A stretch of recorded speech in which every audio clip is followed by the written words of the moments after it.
लग्नासाठी जेव्हा स्थळ पाहिलं जातं त्यावेळी दोनच गोष्टींवरती सगळा फोकस असतो. एक म्हणजे सुंदरता आणि दुसरा म्हणजे पैसा. म्हणजे जगातली सगळ्यात सुंदर व्यक्ती मला भेटावी किंवा सगळ्यात पैसेवान व्यक्ती मला मिळावी हाच अट्टाहास असतो.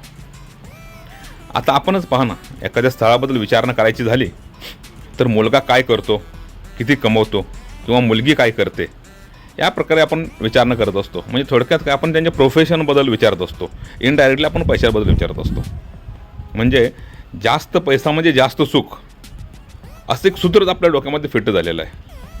नाही म्हणजे पैसा महत्त्वाचा आहेच, गरजेचा आहे, अगदी आवश्यकच आहे, पण तो कमवता येतो आणि तो कमवण्यासाठी लागतो तो म्हणजे एक सच्चा, इमानदार, मेहनती, निर्व्यसनी, कष्टाळू अशा व्यक्तीची गरज असते. बरं, फक्त पार्टनर चांगला असून भागत नाही, तर त्याच्याबरोबरच आपण कसे आहोत, आपण त्याला मॅच होतो की नाही हेही तितकेच महत्त्वाचे आहे. म्हणजे पहा ना, बाजारात एखादं कुलूप असतं, लॉक असतो, तर सगळ्यात सुंदर कुलूप मला भेटावं ह्या अपेक्षेला काही किंमतच नाही, महत्त्वच नाही आहे. म्हणजे मार्केटमध्ये वेगवेगळ्या प्रकारचे लॉक्स असतात. गोल्डन असतात, सिल्वर असतात, काही छोटे असतात, मोठे असतात, single lock, double lock, centre lock, अगदी नाना तऱ्हेचे लॉक्स आपल्याला मार्केटमध्ये मिळतात. मग सगळ्यात चांगलं लॉक मला मिळालं पाहिजे या गोष्टीला काय अर्थ आहे का? आपल्याला पाहिलं पाहिजे की माझ्याकडे चावी कसली आहे, माझ्याकडे की कोणती आहे.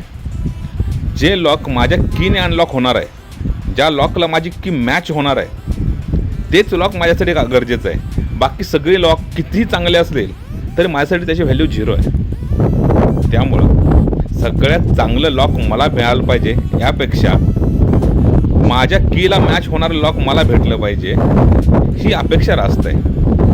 आणि त्यासाठी महत्त्वाचं काय आहे तर आपल्याकडे असणारी की कशी आहे हे नॉलेज असणं, हे माहिती असणं गरजेचं आहे. म्हणजेच थोडक्यात मी कसं आहे, माझ्या हॅबिट्स, माझ्या सवयी, माझे गुण अवगुण हे सगळे आपल्याला माहिती असले पाहिजे आणि त्याला मॅच होणारी व्यक्ती ही जोडीदार म्हणून आपल्याला मिळाली पाहिजे. जर या गोष्टी पाहून जर लग्न केली गेली तर नक्कीच आपल्या देशामध्ये होणारे डोमेस्टिक व्हायलन्स हे कमी होतील, पर्यायाने घटस्फोटाचं प्रमाण कमी होईल आणि त्याचबरोबर देशामध्ये असणाऱ्या आत्महत्येचं प्रमाणही कमी होण्यास मदत होईल असं मला वाटतं.